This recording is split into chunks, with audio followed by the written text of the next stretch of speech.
কথা বলেন, নিয়ম আছে না?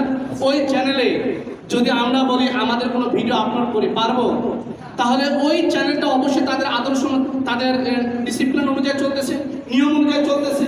কথা বলেন ঠিক কিনা? ঠিক তেমনই ভাবে ইসলামটা তো চলবে। ইসলাম আল্লাহ পাক রব্বুল আলামিন বলছে ইন্নাদ-দীনা ইনদাল্লাহিল ইসলাম আলা লাহুল খালকু ওয়াল আমরু।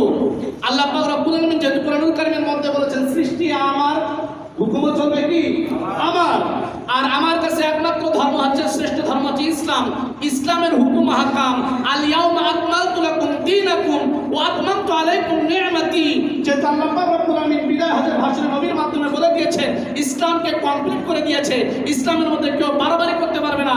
মা নানসাখ মিন আয়াতিন আও নুনসিহা না'তি বিখাইরিন মিনহা আও মিসলিহা। আগে যদি কোনো বাড়াবাড়ি করার কোনো বিষয় যদি থাকতো, নবীর আমলে বাড়াবাড়ি, নবীর আমলে কাটছাট করা হয়েছে, অনেক হুকুম হাকাম রহিত করেছে, আবার অনেক হুকুম হাকাম নতুন এসেছে। এটা আল্লাহ রাসূল সাল্লাল্লাহু আলাইহি সাল্লামের আমলে হয়ে গেছে। আর নতুন করে কোন শাইখুল হাদিস, কোন মুফতি, কোন মুফাসসির, কোন ফকিহ, কোন আলেম কোন ইসলামের ভিতরে নতুন করে যোগ করতে পারবে না, বেরো করতে পারবে না, কারো অধিকার নাই। ইসলাম চলবে ইসলামের হুকুম মতো। কথা বলেন ঠিক কিনা? ইসলাম চলবে ইসলামের হুকুম মতো। তাহলে আমার একটা কথা, সাফ কথা, পরিষ্কার কথা, দল আছে আমাদের বাহিরে।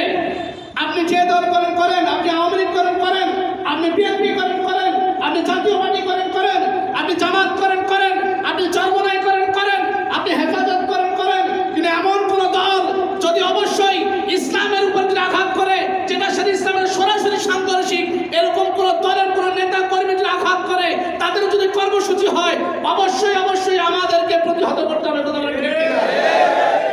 আমরা তো পারবো না। অনেকে দেখেন যে গরুর দুধ দিয়ে গোসল করে বলে আমি আওয়ামী লীগ থেকে বিএনপিতে যোগদান করলাম।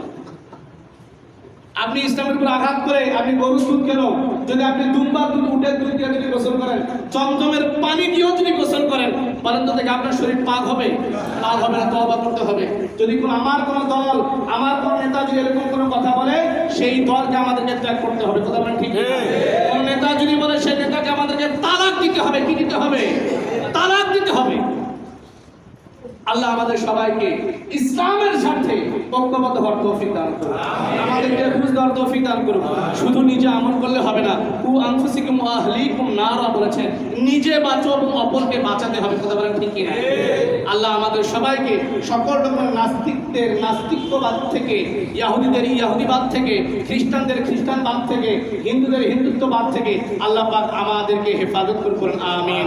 ইসলামের মধ্যে আমাদেরকে কবুল করুন। আমিন। ওয়া আখিরু দাওয়ানা আলহামদুলিল্লাহি রাব্বিল আলামিন। আসসালামু আলাইকুম ওয়া রাহমাতুল্লাহ।